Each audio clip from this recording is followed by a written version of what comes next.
magazine Tolobela Congo, deux sujets du jour d'analyse, de débat et d'enquête. Alors, on a quatre plateaux on va analyser, débattre pour faire éclairer les téléspectateurs.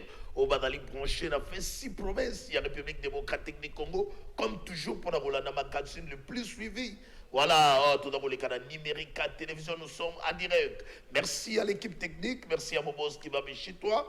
Et merci à tous les téléspectateurs. Sans plus tarder, sujet du jour, on va parler par rapport, hier c'était le 2 novembre 2023, journée mondiale de la fin d'impunité des crimes commis contre les journalistes. Voilà, ça fait débat ici en République démocratique du Congo par rapport à différentes réactions, rapport à ONG journalistes à danger, faisant étant des 523 cas d'attaques divers contre la presse durant le premier mandat de Félix Antoine Tshisekedi. Il y a une révélation, il y a des journalistes à danger. On va analyser, débattre, parce que Félix Antoine Tshisekedi, c'est un démocrate qui a d'ailleurs promis la liberté de la presse. Où en sommes-nous? On va analyser et débattre. Deuxième chapitre, la déclaration, il y a un candidat président de la République et la réponse du gouvernement. Le 20 décembre 2023, dialogue ou élection. On va analyser et débattre. Nabanani, Namonamboka Maître Gauthier Sopa pour les comptes, il y a ACP Particher, il y a Jantini Ngobila, Bandeko, il y a Union Sacrée, et puis Tokoloba, Tokosola, Namonamboka, Christian Guéné, pour les comptes, il y a Aldec, voilà, Aldec, dans les partis, il y a Maman, la princesse, la diagonesse Adel Kainda, pour les comptes, il y a Union Sacrée, et pour les comptes de l'opposition, Monamboka Eric Bisselo, dans le regroupement ACRN, on va soutenir la candidature, il y a Dr Denis Mukwege. Nabango de Tokoso attend, il y a Kobeta Masolo, Nabaté le spectateur, tout Sengibino, bon, peut s'abisso mato, il n'a pas soboyo, Kanino Yorawa, et Kobima na plateau, na biso na équipe nationale, autosalis casting, il y a Kafu pour analyser. Rapidement, mon amboka, Maître Gauthier Sopan, pour très content, il y a Royamba, on a moni d'ailleurs ma nomination et salamine à niveau, il y a DGRK, l'OBI na Okagi, comment informer encore qu'il y a un nouveau DG à niveau à DGRK. À vous, première prise de parole, mon amboka. Merci beaucoup.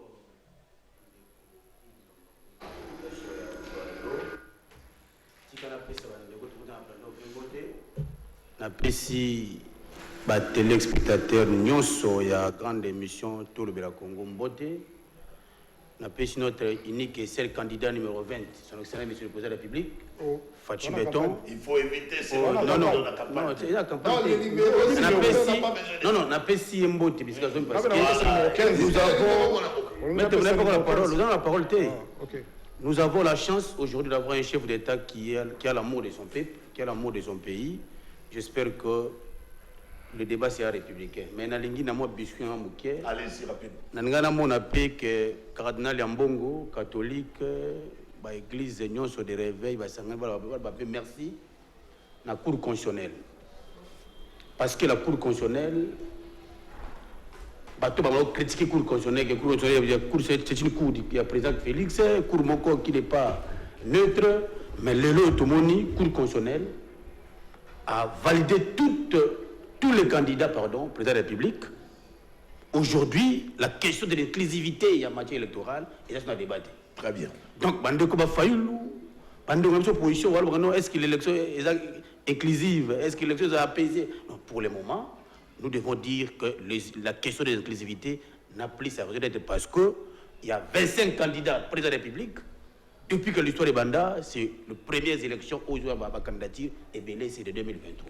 Merci, donc, Maître Gauthier. Nous devons tous, tout un esprit à élection, et ça match, c'est une compétition, pas pour gagner à gagner. Dans cette position, on va mettre Eric, on a esprit à aucune élection, la contestation en avant. Merci, Maître Gauthier. Le monde débat que non, il faut pas gagner j'espère que le débat sera républicain pour que tout le monde ait voilà, na fungoli pe ka débat pa na yo avant que ne pas mon amboka Christian Guéné, puis nous présenté mon amboka Eric Bisselo.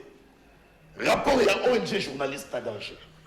Depuis que Félix Antoine Tshisekedi dans ça, na pouvoir 523 cas d'attaque divers contre la presse durant le premier mandat de Félix Antoine Tshisekedi. Et puis il est allé encore plus loin dans le rapport d'Ambaro pour dénoncer que l'année 2023, il y a déjà 88 cas. À vous, réaction.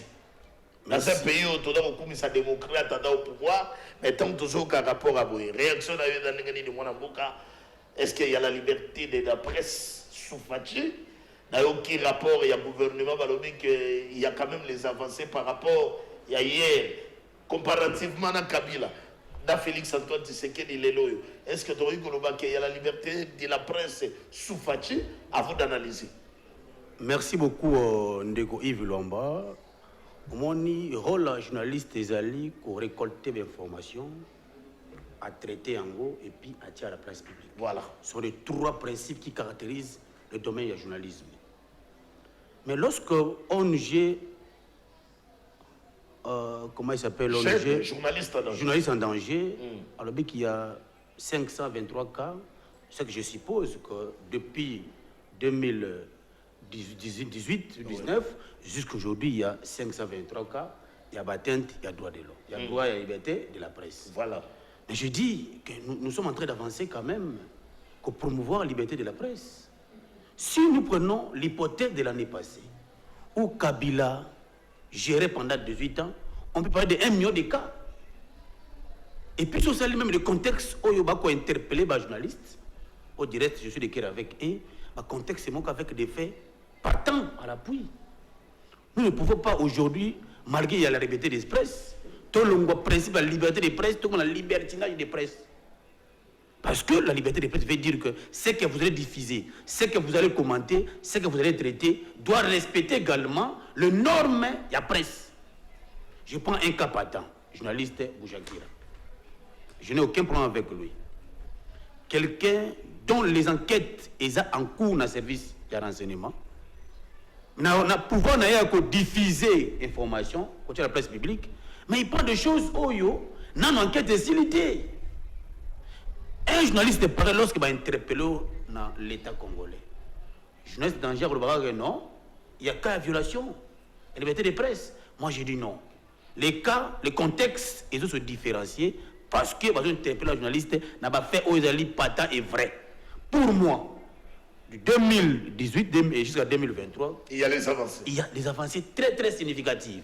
Nous devons dire merci au chef de l'État en tant que démocrate, parce que nous voyons des bavures de gauche à droite dans la matière journaliste.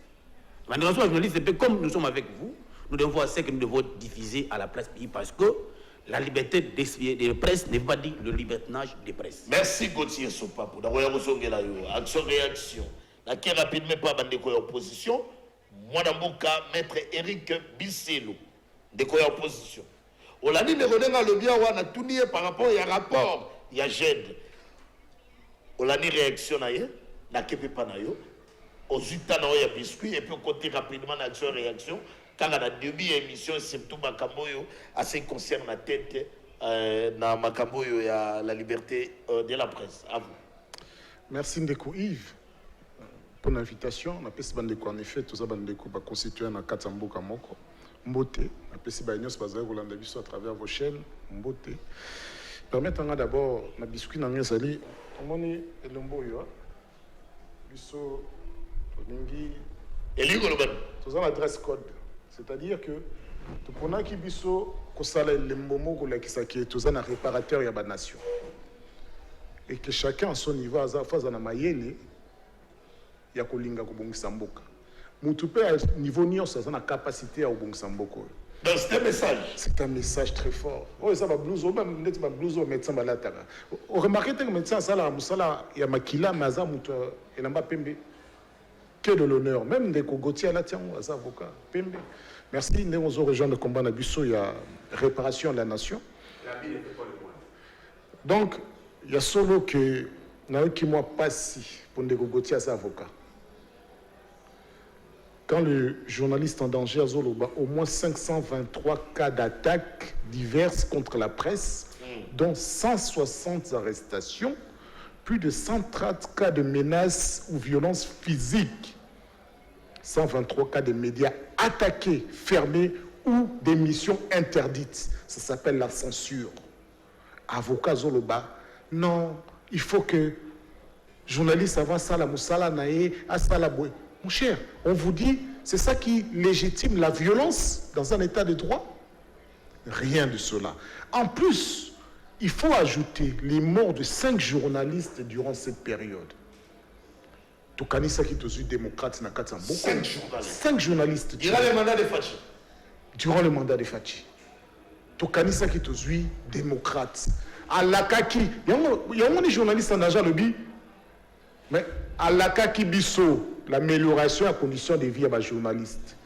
Il y a le bapo chiffre et la violence enregistrée et quittée. Non, il y a ça l'étude comparative. On ne compare pas le mal. Non, ce sont deux mâles. On ne compare pas le mal contre le mal, on compare le mal contre le bien. Ou bien la moralité contre l'immoralité, la justice contre l'injustice. Mais c'est la même injustice. Félix Antoine Tshisekedi dit, au lieu de Congolais va voter à numéro 15. Pour lui au moins, il peut réparer cette nation. Évitons ça. Il y a le bac qui numéro 1, on a évitons de voter. Dans l'album numéro 15, il y a le bac numéro 1, il n'y a pas de problème, on va sur le numéro 15. Donc, amour, il y a pays. Il y a le bio, on découvre amour, il y a pays. Non. On a déjà entendu des phrases, la passion pour la République démocratique du Congo. Mais les Congolais dans tout ça, donc, il y a besoin de la passion en beaucoup, il y a des minéraux en beaucoup, il y a des richesses en beaucoup. Bon, pas Congolais. C'est les Congolais qui vous votent. Pas Congolais ne votent pas. Bon, il y a des Zalakan. Bon, je suis déjà bon mingo. Bon, si les Congolais vont profiter de mboka na bango, na bon mingo mboka na bango de konanga. Donc, en vous écoutant, ce n'est pas une mauvaise publicité, mais la réalité du terrain. Mais c'est une réalité. C'est une réalité. Est-ce qu'ils sont capables de le contester? Il y a une organisation internationale pour atténuer. C'est une réalité. Est-ce que les chiffres à contester?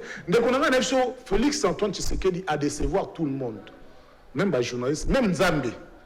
Pour avoir même le Zambie. Toto bandaki abandoto nsabiso ba stade à boya ba prière ngai croyant. Tant le prix Nobel de la paix le bilan réparer la nation, c'est ce qui est palpitation à Bunginzela. À Bossani qui a acte 15 verset 16 va lobby réparer les ruines. À Bossani qui a Isaïe 58 12 on appellera réparateur des brèches. Moutoua boya réparer la nation. Tala baba posture, baba ta posture, il y a la cosmétique. Il y a un avocat, ça n'a pas si. Pour légitimer violence illégitime, à légitimer des meurtres, à justifier un meurtre à l'égard des personnes qui exercent un métier. Ce qui journaliste à l'objet, il y a une machine judiciaire. Et puis, à ce qui est rattrapé, à ce qui est décision, il y a cour constitutionnel, et l'ongoli cour constitutionnel, n'a pas préhension, non. Appréhension, tout ça, la légitimité, vous avez qu'un vidéo parce que vous balisez qui déjà climat malsain. Non, mais Katoum, il a salué. Il a salué une décision. Oui. Et il a encouragé la Cour constitutionnelle à poursuivre dans cette voie. À poursuivre dans cette voie pendant l'accès d'indépendance. Mais Katoum, il a trouvé son intérêt. Moi, en tant que juriste, en tant que juriste. Mais il y a toujours des doutes. Mais évident. Mais c'est comme la CENI. C'est pas parce qu'on va aux élections que tu as la confiance à la CENI, non. Ok. Voilà. Entre-temps, laissez-moi vous informer, très chers téléspectateurs. Journée mondiale de la fête d'impunité des crimes commis contre les journalistes pour les candidats présidents de la République. Moïse Katumbi, Denis Mukwege, Delis Sessanga ont pris l'engagement hier, jeudi le 2 novembre, à Kinshasa, de soutenir la liberté de la presse en République démocratique du Congo. Voilà. Nakebamo na mboka ndeko ya Alde. Tangu yo ki ba candidat président de la République, ba ndeko na biso ya opposition, yo ki Moïse Katumbi, yo ki Denis Mukwege, yo ki Delis Sessanga. Contrairement à un rapport, Oyo, j'aide à Bimi Selibiso. Bango bazo soutenir la liberté de la presse. Quelle image pour Félix Antoine Tshisekedi? Un démocrate, Katumbi, un démocrate, plus qu'il y a des listes, compréhension, avant d'analyser. Bon, ça micro bien mon amboka pour qu'il y ait un message. Voilà. Mais merci beaucoup. Moi, Namboka. Yves Cardinal, merci pour l'invitation. Na kopesa bandeko tozoka blanc bango makanisi na tongo le lombo tepe et puis bato ba kotala biso na bandako nazopesa bino mbote esika bozali. Merci pour la confiance bopesa biso na moi biskuit na ngai na kopesa mbote mingi na mokonzi ya mboka tata ekolo et puis ba merci ebele na nyoso za kosala pour na peuple congolais mbote pe lisusu na oyo azali soldat ya makasi mosi ya yambuya ya gouvernement oyo et puis ya makasi ya République démocratique du Congo princesse Adèle Kainda esika za kotala biso na pesi mbote mingi. Voilà batu ya Chilenge wana eza na compte biscuit na ngai babengaki ngai pona koyebisa ngai est-ce que tata mokonzi tozomona quand même aza kosala biloko ebele mais est-ce que côté na biso pe koto tokoki kochela ye elikia lisusu po nani oyo azali ko représenter tata mokonzi na Chilenge bande kona ngai République démocratique du Congo ezali Kinshasa kaka te tata mokonzi azali mokonzi na ya bino obuza na Chilenge. Voilà pourquoi na makambo nyonso boza nango atila bino elombe mobali oyo azana kati ya ko représenter kaye ndeko Patrick Mukendi Makanda.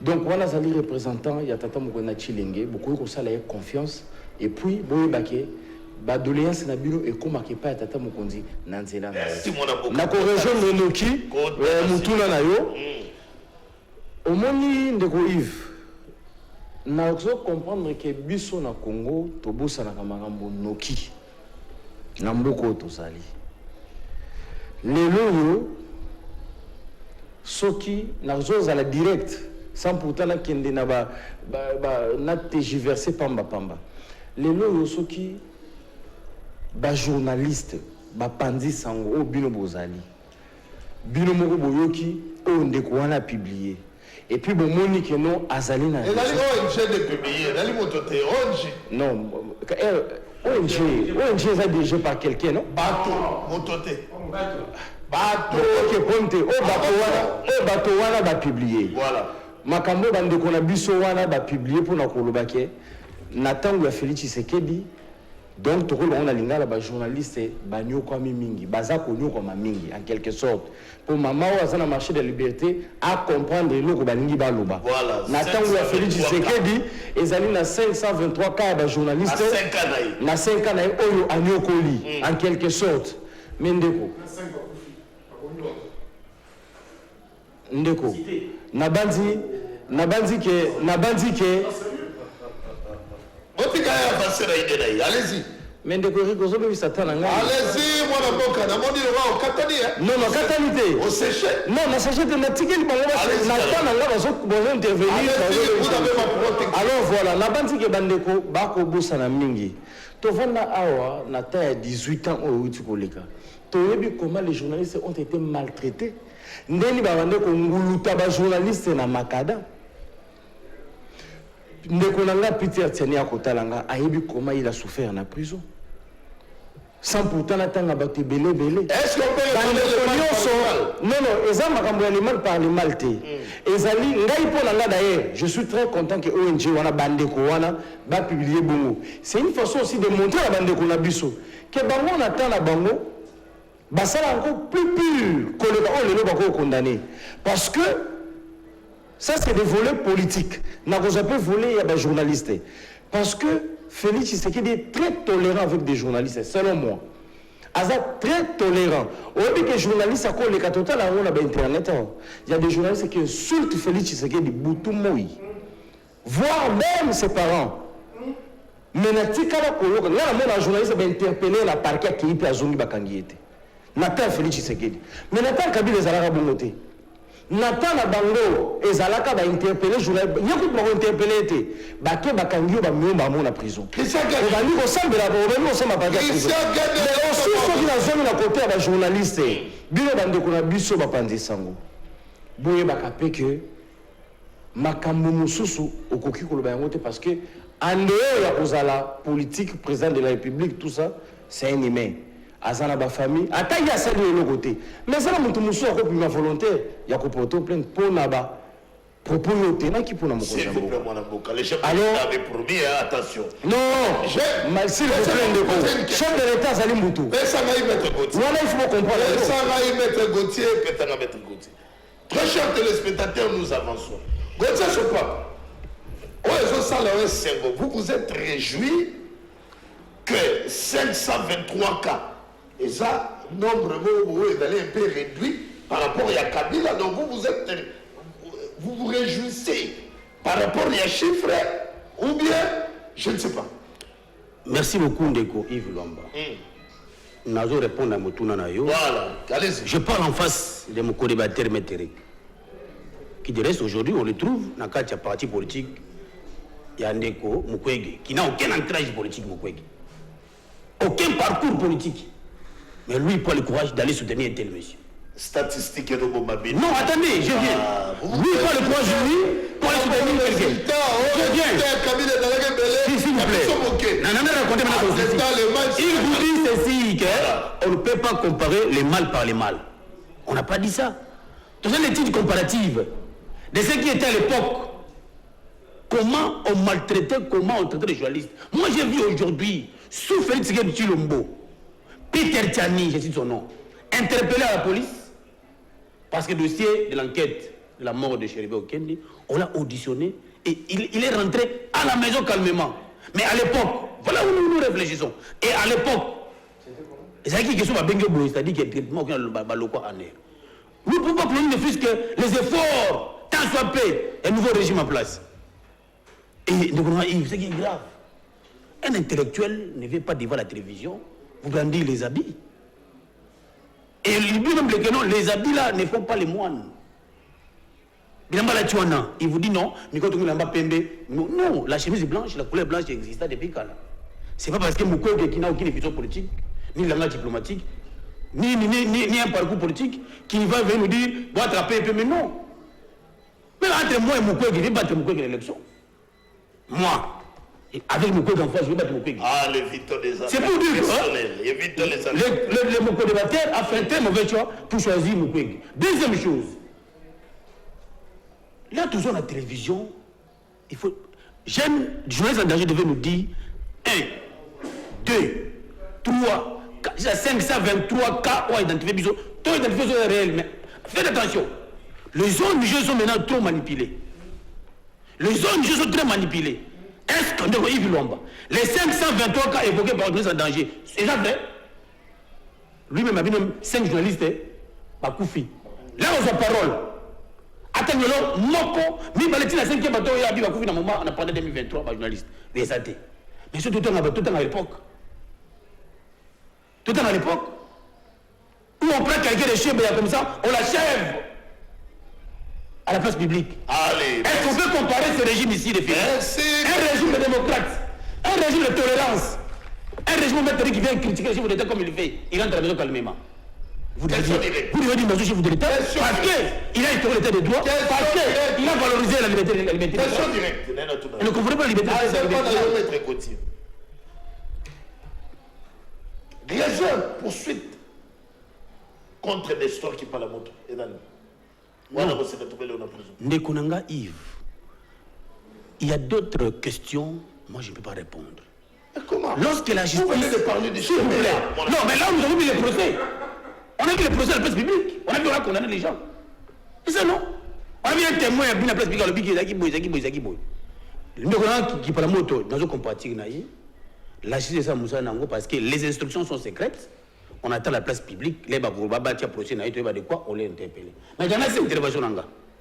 Ndeko Yves, oyoki malobi na porte-parole à Mukwege.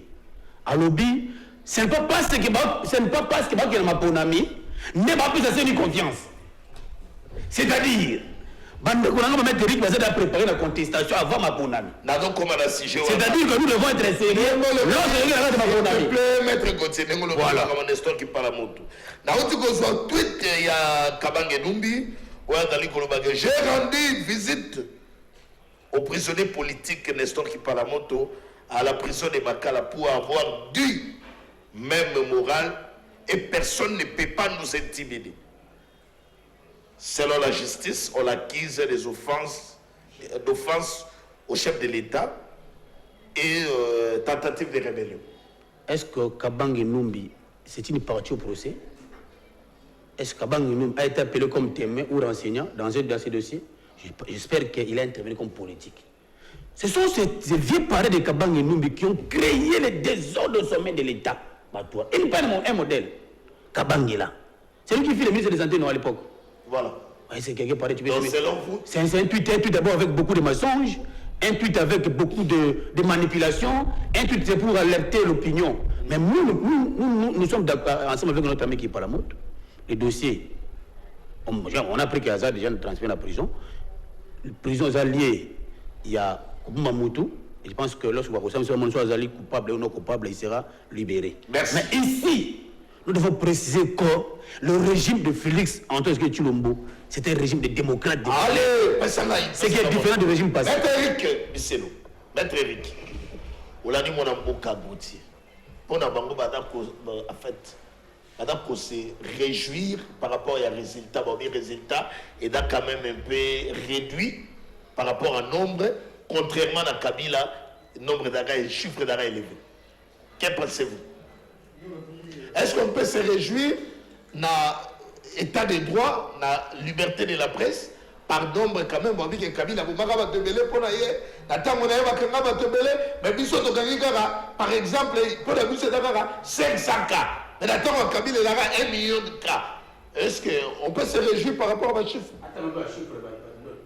Non, mais c'est toute la statistique qui a résulté. On a besoin d'un rapport et un à vous, Maître Eric Bisselo. Nakanisaki Ndekolobi Makamebele, on l'a dit parce qu'il a cru parler de l'intellectualisme, mais il s'est perdu. Moi, nous avons besoin de l'intellectualisme sans en maîtriser les concepts, être cause de l'intellectuel des années. On a essayé de dress code à paniquer. Qu'on paniquait, ils ont limbo. Ozali, Bilamba, Obazo réparer Mboka, na hauteur, on a dit Pembo région, on a dit qu'on a combat, on a beaucoup Pembe. Le problème est ça, ils ont beaucoup de Pembe. Na baléna d'erreur, manque de savoir, na connaissance ou azan angote. Prix Nobel de la paix outil le grand bandoulois. Amoni, mutu azangi parti de bayambi kuna. Est-ce qu'il y a moniango? Ba image sur la moniango. Amoni me ba chef continue ba outil partout ba esanga ba ekuta nayi. Ba dit c'est omboko na yo. Ndeko noka to yebi matin fa yo solo la nayi. Au soutenir qui a dernière fois à soutenir yo. To yebi yo a on a mis sur salaka sans faire de la politique. Namzela nayi. Les villageois ont la télévision, la courant, mais ils ont pris le Nobel de la paix. Ils ont famille, ils ont origine. Ils ont comme Yohana, ils ont Gautier, l'intellectualisme qui a zanango, a évité que les médecins dans la blouse blanche. Ça ne veut rien dire. A évité que les avocats dans la toge. Ça ne veut rien dire. Il faut que tenu et là-bas, ça a l'importance, ça a une signification. L'intellectualisme, c'est une étude comparative. Donc, à ce étude comparative, il y a un résultat à Kabila, mais un résultat à Tshisekedi. Mais Kabila ne s'était pas engagé de faire du journalisme comme un quatrième pouvoir. Tshisekedi n'a pas été là. Donc, on va comparer ce résultat de la promesse. On va comparer le candidat. Intellectualiste, on va comparer avec Kabila. Kabila, ça kenda. C'est pas Kabila qui est la poche Nabi, non. Vous avez un devoir de redevabilité envers les Congolais. Ce n'est pas un résultat comparatif. Mais Nairobi, nos journalistes en danger, ça a été créé en 98. Nathan Kabila. Les résultats journalistes en danger n'ont jamais été remis en question. Les statistiques, les chiffres. Au lieu, est-ce que ça procède un journaliste en danger avec une certaine impudeur? Un jeune nous a manipulé. Pourquoi on attend à Kabila? Ils allaient manipuler quand les chiffres allaient dans votre sens. Quand vous allez que ça vous convenait. Mais le lot, est-ce que Yoko qu'on remettre Yoka Gautier nous revend Yoko remettre études en question? Faut même continuer à bino. Dans le bino, il y a une fonction. Aux autres, comme ça, les autres, ils savent que Dieu chapeau de Moussa. Si quand on a l'oba, tant on a la parole. Non. Tu vois ça, que Dieu chapeau de Moussa. Mais si on a même porte-parole, il y a majorité. Ils ont contesté en côté. bateau bazana ba affaires qui ont des dossiers sous les mains de contestés. Mais yoka koye aux contestés journalistes en danger. À partir de Colombie peut battre. Mais c'est pas un avocat. Moi je me demande si c'est un avocat. Oh là là là là. Non, je me demande parce que nous avons quand même un devoir. Nous avons un devoir de déontologie à un certain niveau. Nous avons quand même des principes. Ce n'est pas n'importe qui est à cause de l'avocat. Donc c'est pour ça que nous tournons. Et là, on a que ça, on a été l'avocat. Le gouvernement a affirmé que la liberté de la presse en RDC se porte mieux. La liberté, pas que de la presse de tous les Congolais est un principe. La détention est une exception. Il se porte, mais la question n'est pas de savoir que nous, tous dans la famille, les journalistes, est-ce que vous vous portez mieux? Mais dans ça, on a besoin de temps, comme on a tous nos questions. Est-ce que le rapport ici, vous le remettez en question? D'accord. Ce qui non, moi je ne vais pas vous citer le cas, ce n'est pas le rapport. Ce qui me remettre en moi question, une émission sur les journalistes en danger, vous convoquez, pour confondre la vérité demeure la même. Elle ne se prostitue pas. La vérité ne change pas en fonction de l'argent ou bien des cadiochas. Elle passe son temps, mais la vérité reste constante. Papa, une fois. Tous les rapport. Mais il y a des gens qui sont journalistes avant Dieu. Mais par rapport à rapport. Et ça l'a mis en opposition. Merci. Pour rappeler son un moment. Deux avocats vont vendre, mais tel que je suis tout à l'heure. Ça me choque un peu, je suis désespéré. C'est-à-dire que fonction de vie vraiment en danger. Très bien. À ce qui c'est pas mon amour, c'est qu'il y a pour la tourner page. Une mauvaise publicité, il y a journaliste à danger, ou est dans les réalités sur le terrain. Rapport naï. À vous. nakomeka kobala ye mokie makambo ndeko na ngai maître kauti koloba yambo ete na région de mutuna na yo voilà nayoki maître wake mokiege oyo azangi parti politique oyo azangi parcours politique ake na bandundu bayambi ye na bato nyonso bandundu nayebi te bandundu déjà lisusu te nayebi te bandundu nasolobela eza ya wapi bandundu. S'il vous plaît, qui écoute des grands bandundu, idiot pour le bannir. S'il vous plaît, qui écoute des grands bandundu. Avançons. Qui écoute des ville moko nakati ya province ya Kwilu. Si tu ne parles des grands bandundu, et la chose tient à Kwango, non mais non benakati na Kwilu. Alors, nous sommes d'abord qui est na Kwango non, ce qui a commis na Kikwiti. Et l'obité qui a commis à Idio fait l'obité qui a commis à Bandundu ville, l'obité qui a commis à Dibaya, a commis à Passi par tout ça. A commis à Maïnomete, a commis à Congo, a commis à Simanimate. Ce qui va chef coutumier à Kikwit. D'ailleurs, pour moi, on a un chef coutumier à Bungoté. Donc arrêtons, pas de champ, nous avons la biso en panique. Nous avons contesté une vérité. Quand tu viens parler aux gens qui a oublié la grande Bandundu, d'abord, nous avons pris son information que grand Bandundu n'existe plus. Donc, à Kenaki Kikwiti, on a dit ville Moko na kati ya province ya Kwilu. Grand Bandundu, si tu parles de Kaba, ce n'est pas le sujet. Donc, maintenant, on est dans la Congoté, à Yébissé, décentralisation et Salama. Ce n'est pas le sujet qui est à l'ordre. Alors, on a dit à tout le monde, à Kenaki Kikwiti, mais à Kenaki Grand Bandundu.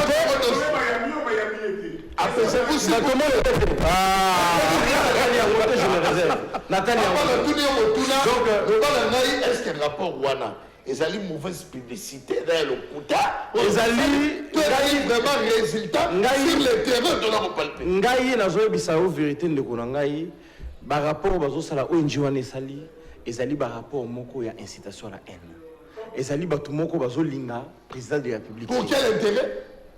Mais laisse-moi finir. Bazolinga chef de l'État te balingi te bokonzi ya Félix Tshisekedi bazomona lelo ndeto vandi boyi na plateau na okinde konanga bakisi ke ezaka pour la journaliste eza pour la population mobimba ya Congo mais maître qui est trop libre na Congo par rapport à ndenga zalaka kala maître qui est ayebi ngana to tena ba reno musu na victoire to vandi boye bata ane bazoluka biso wala Félix Tshisekedi azala présenté s'il vous plaît laisse-moi finir Laisse-moi finir. Merci. Ngaïna Métérique. Merci. Quand on a la réunion aussi sur ma victoire, ouais, ça dit que Anne Razon Moukabiso. Aujourd'hui, tu es libre, Métérique. Aujourd'hui, tu es libre à réunion à Sibel Nayo. Moi, je suis avocat. Moi, je suis avocat. Merci.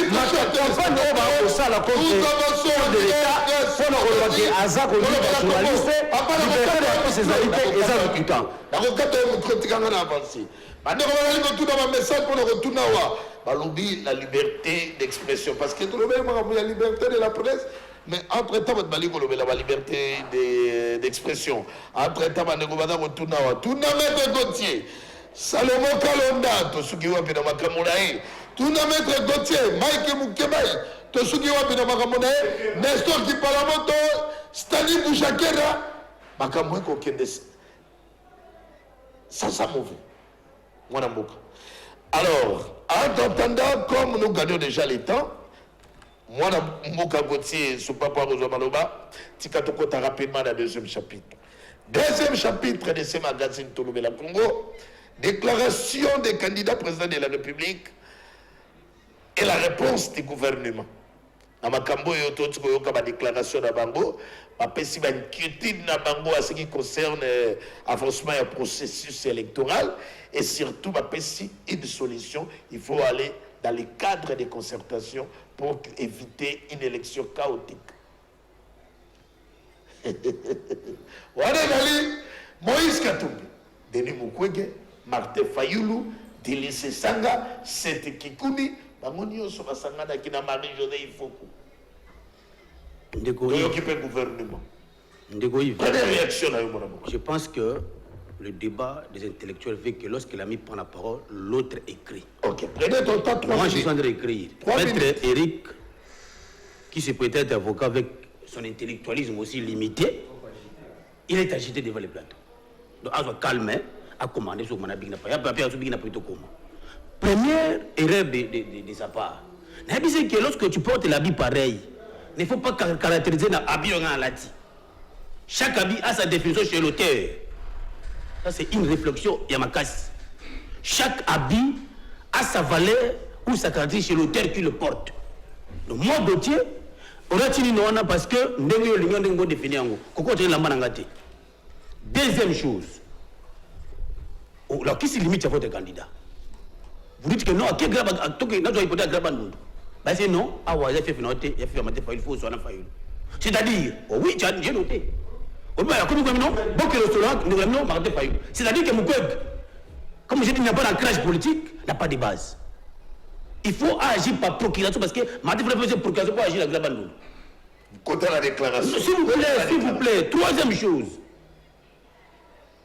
Lorsque il vous dit, tout ce que est-il comparatif à Kabila? Non. Quel est le rôle de l'histoire? L'histoire, il dit que, soit où ils ont passé, autant l'avenir, après autant là. Autant le présent, autant le plus à venir. C'est ça l'histoire. Mais vous ne voulez pas avec votre territoire aussi limité, tout ça la comparaison entre la gestion de Kabila et les gens du président Pégui Félix. Non, nous devons comparer. Nous avons dit ceci. Les cas, il y a atteinte, il y a liberté de presse. N'attendez pas à Kabila, c'était exagéré. Et les gens m'ont dit à Koufa. J'ai pu pousser beaucoup de cas. Mais il y a une parole là-haut. Journaliste de danger que vous évoquez comme ONG. Je vous dis, vous connaissez le rôle de lobbying, non? Il y a des gens qui peuvent se mettre autour d'une table pour saper tout un régime. C'est aussi un travail. Qu'est-ce qui peut marquer que les journalistes de danger ici est manipulé pour saper les régimes en place? Je vous demande de moi un seul cas qui atteste qu'aujourd'hui, il y a la violation d'atteinte de la liberté de droit. Il a parlé les cas Yastani Bouchakera. Je vous ai évoqué que le rôle d'un journaliste est de récolter des informations, traiter ça, avant de diffuser. Lorsque les enquêtes sont encore la cour en air, un journaliste ne peut pas diffuser une telle information. L'État vous appelle, pourquoi vous avez dit A et B, vous devez brandir les preuves. Là, on dit pas, ce n'est pas une violation. C'est même l'État de droit. Mais non, nous ne devons pas faire des choses comme si nous sommes ailleurs. Moi, je comprends. Je comprends que M. Eric, depuis tout ce temps, lui, fait... Non, s'il vous plaît, je comprends, s'il vous plaît, je vous aller. Je comprends que vous venez de la diaspora.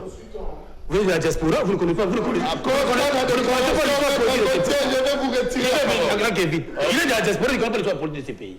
Et on confondrait Quilou, Nagrabandou. Allez-y rapidement. Ce qui est normal. Je prends la déclaration de 24 candidats faibles au Tour Bango. Parce que. Non, déclaration, je crois 7. Hein? Je vais commencer d'abord. Ils ont un problème. Je vais vous livrer un secret. Fayoulou, lobby, hier. Mukwege, Moïse Gatumbi, c'est Sanga. Il y a des poissons. Pourquoi? Les propos que fait la Tenaki, il est un candidat poids lourd dans ma case. On se base sur le niveau naïté. C'est Sanga, Mukwege, Moïse Gatumbi, Bajon Mabe. C'est-à-dire qu'aujourd'hui, au sein de l'opposition, Bango Nyoso, Baki Ostora pour qu'il va faire sa procuration de Mate Fayou. Depuis Zango Yangouana. Entre-temps, Moïse Gatumbi dit non, vous devez nous donner la procuration pour qu'il y ait tout le monde. C'est-à-dire que c'est une opposition divisée en morceaux et en morceaux. Il y a ce qui est aussi grave. Je viens, Nazoya. C'est là où je vous dis que l'opposition n'est pas prête pour aller aux élections. Comment quelque jour, les 19 ce n'est pas une solution pour éviter. Ce n'est pas une solution pour les gens devant c'est une shit pour l'opposition. C'est une shit pour l'opposition qui est à cause de ma ponamité. Comment on a eu l'opposition quand nous étions à l'opposition pour que tout le monde carrément en concertation, c'est-à-dire qu'en d'autres termes, tout qu'il y a un dialogue, nous. Pour que les 20 ans, on a dit hypothétique, or, c'est dans le que non, toutes les machines sont en marche, pour que les 20 élections qui on va mettre Gauthier Ligné pour une élection chaotique. Pas chaotique. Non. Mais c'est ça, s'il vous plaît. Yves, quelle est la disposition légale qui donne l'instruction dans la CENI, à la piste légale, il y a cas de solo entre les candidats. Très bien. Moi, je ne pas rapidement, pas moi, je ne Eric Bissilo. Nabani d'abord, aussi d'abord, quand vous allez déclaration, la réponse du gouvernement, je dis que nous devons se préparer, vous les opposants. Nous devons se préparer pour aller aux élections. Nous devons se préparer pour la contestation. Puis dans la nuit, moi, je vais mettre Gauthier, l'opposition n'est pas prête pour aller aux élections. Qu'est-ce que pensez pour moi, action-réaction?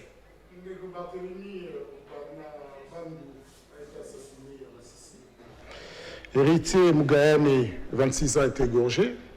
Joël Moussevouli, également assassiné. Il faut commencer bien. Ça, on a esprit. Bakombo est un journaliste assassiné. Ah, t'as la réelle médiocrité. Mais si on l'a pas, on travail, intellectualiste, il faut. T'as là, le bac qui n'a pas agité.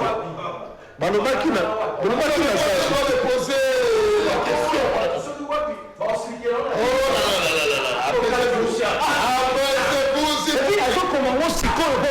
Joël Moussaïne, radio communautaire de Bakato Itouri. Source. Au Betikaka Est. S'il vous plaît, avocat. Mais moi, je suis avocat.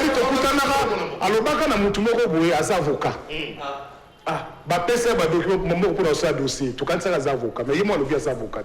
Ça éclaircit un certain nombre de choses. Donc, on a confondu. Mais bon, si on a répondre, on a pas si bien combo, il y a 3 journalistes en danger. Sur le Betikaka, il y a un journaliste. Même héritier à RTNC. RTNC. Merci, je crois que après ces sources. Merci. Voilà.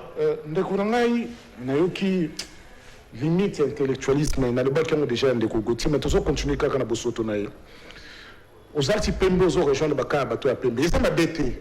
Mais la ligne mission, pour la dengue, on a posé aux la place à Bosoto. Les endroits là. Lobbying, non. Dans le journaliste en danger ici depuis 1898. Par rapport au diffuseur. Donc, comme il y a 2e chapitre. À l'Obango déjà? Non. La grande bande référence au Ndeko Mukwegaleki, Kwango Kwilu a komi kuna.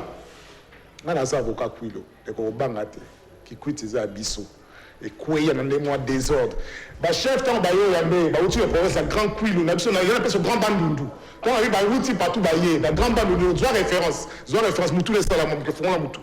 Grand référence baye, ba vaniste babino, to yebinyo so sala pona biso.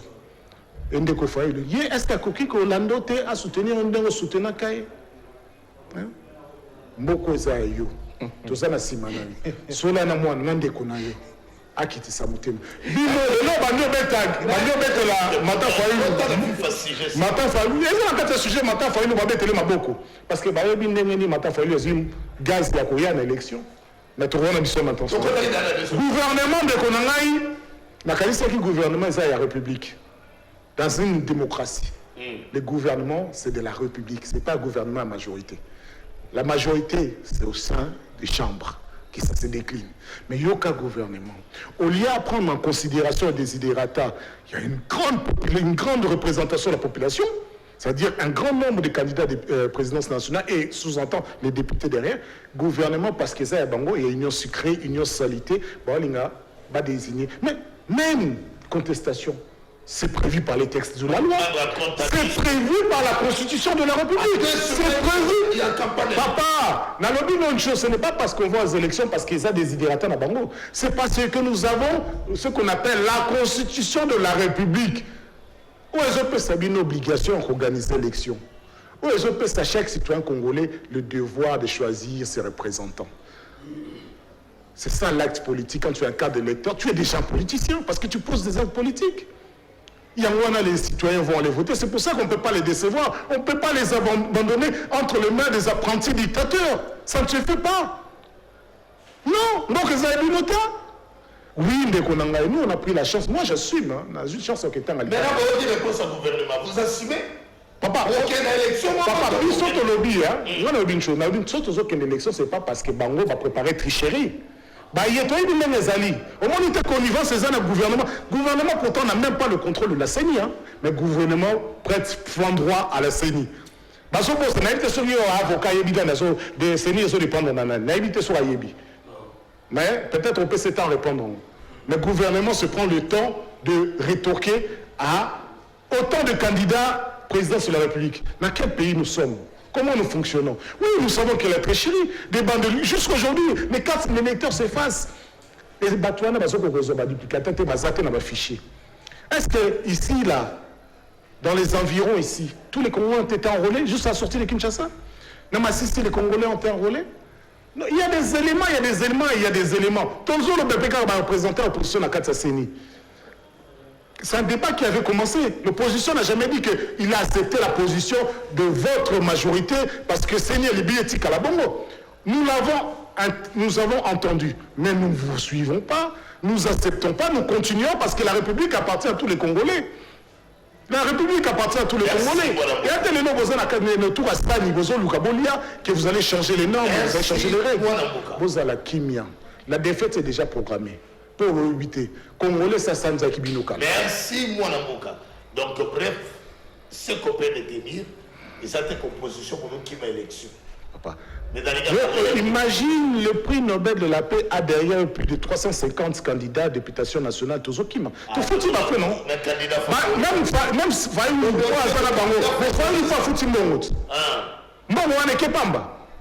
est-ce que tu es inconscient? Tu peux se dire pour un candidat favori. Papa, favoritisme, c'est pas parce que tu es au pouvoir que tu es favori. C'est pas parce que tu utilises l'argent de l'État que tu es favori. C'est pas parce que tu utilises les moyens de l'État que tu es favori. Christian Guéné. On a mis des quoi à tenir ma déclaration politique. On a que ce qui va jouer à compte d'eux, peut-être va se retirer dans le processus. Mais il y a le médaille à l'air. C'est une constance. Chercher à sauver les processus électoraux. Et surtout, c'est le premier cycle sous Fadji. Pourquoi vous jouez à compte d'eux? Merci Ndeko. Au moni tango bandeko bazolo banga mingi na zotika la kimia na libe ndeko nanga za kia pas au déranger nga pamba. S'il vous plaît, tika la kimia ngai na loba. Te. Non, na tika la kimia. Réfléchissez à Ndeko. Na bandi na ba plateau mingi toleki to bandeko koyebisa ba yimboka. Qui est en opposition, l'argument est la biso et ça pour bazana posa élection té. Bango ba a besoin to kende dialogue na bango. Mais bazaki ne la courage té à sa population. Alors ce que bazo courage, ba argument ni banda ko yango. Félix Tshisekedi ana bilate. Ba argument ni banda ko yango. A sa population ne peut pas sous confiance. bagimeni ngando yango sinda tozala courante régie de soma ibmagate banzela ezate bana bazotanga te mais lelo Félix Tshisekedi bando baza bilate Félix Tshisekedi a un bilan et puis il a accepté yo kena bango na élection école makambo éducation tokolobela te santé eza déjà kitoko tokolobela te électricité esika toza vous pouvez quand même comprendre d'ailleurs kaka na management ya Félix Tshisekedi ozomona kena kintuka semaine tozobanda na DG Lusinde baza ko inaugurer nini mususu ya munene ya SNEL na kata kintuka kuna poste mususu ya munene alors bande ko na biso l'opposition en sachant que baza na bango ne non on sa population te aujourd'hui so ebisi biso gouvernement pesimbongo te na seni pour azoni la tête à cette élection gouvernement Zumbongo a pesiseni matériel sombamité ndenge nini to ko élection matériel somba déploiement ko salama déploiement bandi ko salama to kende élection bandi ko na biso balobi lelo te balingi élection te pourquoi balingi élection te il y a personne à nelo ko sa population lelo contre Félix Tshisekedi papa o ba ne babane ko tanga te mais lelo bazonga kela si bango nyonso yo ebise ko voter mutote papa azaki na tango wa pasi ya kala. Moi, si je suis à côté clinique pour aborter la césarienne, il faut 5 millions. Tout ce qu'il faut que c'est moi, soda. Donc, le soda, moi, il y a un peu frais qui t'a. Mais le nom, il y a que je vais au fêlé. Au combien de temps au fêlé? Bande qu'on on a fait côté de grand katanga, on va opposer à la banque, on va l'idée dans l'opposition de Géraka. À Zosala, plus de 500 km à pied. Nanzela, impraticable. Mais les leçons tambour na banzela aujourd'hui. C'est impeccable. Bateau balobaka projet. On a déjà commandé une formation. Voilà. Bande kona biso balobaka awa. Baloba yebisaka biso awa. Ono ndengeza awa bateau yo Félix Tshisekedi azam bande ko benga ye Emmanuel na comment on dit François Hollande ya Congo. Donc élection ko sala mato yebisaka bino déjà que élection et kozala. Sauf que bande ko la biso bazana argumenta ko yebisa bato. Bango nyoso baleka déjà bana faux caché na mission de population congolaise. Bango ça peuple nini que ngai bo changai président na rosal la binoboy mais yo zala gouverneur tu n'as rien fait yo zala député au sala de côté yo zala boy aujourd'hui nazo kamonde ko na ngai nazo linga ezala ko na débattre nazo linga na faire comprendre ndeko na ngai maître Eric ndeko na ngai ezali ka eloko ya peut-être on a l'obité ko yebite peut-être au sala qui confusion ndeko na biso Denis Mukwege docteur que je respecte beaucoup d'ailleurs akendaki na Kikwit mais akendaki na Grand Bandundu te Kikwit ezali ville moko na kati ya province ya Kwilu bayambiye esili ayoyoka iba chef coutumier ya Kikwit ya bakazamba banini tout ça calme azongi na ye c'est pas un problème akendaki Maindombe te akendaki Kwango te akendaki Grand Kwilu te donc wana na lingi otikala nango bongo nazo comprendre makambo lobi ya Grand Bandundu décentralisation de et salama Grand Bandundu bakabola na 3 provinces mais donc voilà un plein de Konangai na ko ebisa yo bon c'est problème pour l'élection pour Félix Tshisekedi la posa ko poussa ba élection te mais ceux qui bino la posa ko sala dialogue bon on va ouvertement la peuple congolais biso toi la posa pour la gestion pour organiser Merci. Pour l'élection, c'est dans quelques jours. Merci. Dans quelques jours. Vous avez géré ce pays, Bino. Je te retire la parole. Bino, dans l'opposition. Moïse Katoum bien fait partie de la gérance du pays. Il a même pas fait parce que les Bino, ils vont le battre. Mais moi, ça va tout bien. On va plastique. On va plastique, on va mettre le plastique à blé. Oyebi ba bitu ba plastique no oyebi tu ba plastique ba na lieu transcrire mutasela comprendre merci à ce point Christian c'est ça on te le merci Christian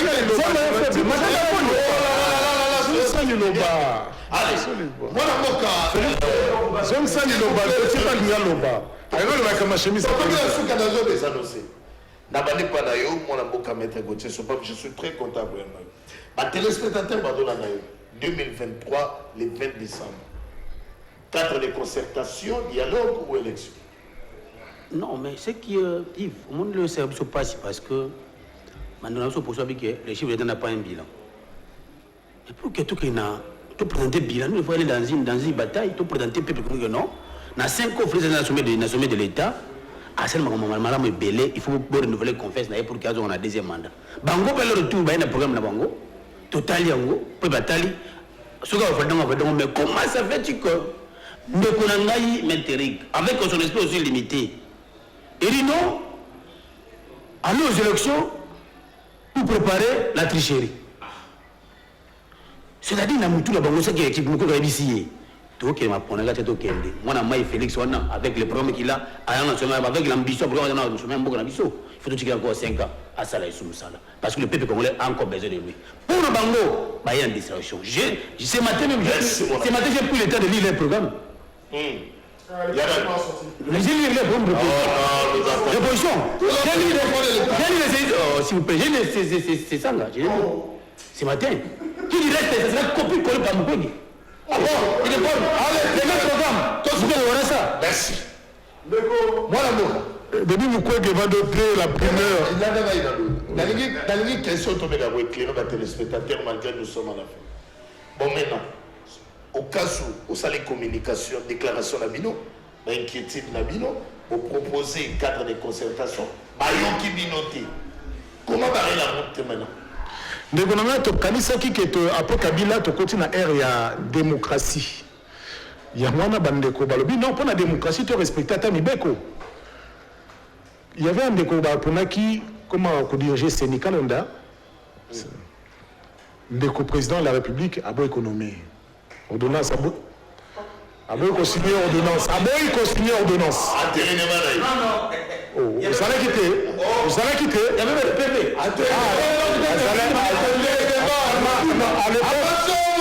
Merci beaucoup. Antérieurement, on a beaucoup de ça.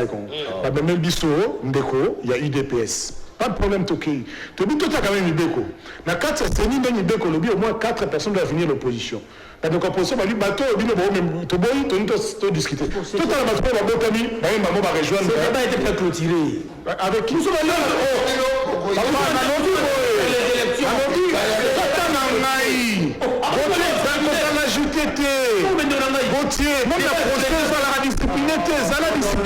C'est de la diagnostic.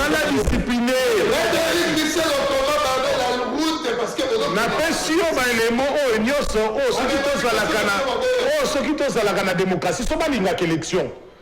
Respecter la loi. Audition affichée électorale. La loi sur la publication et la partition de la siège. Mais on va tout ça.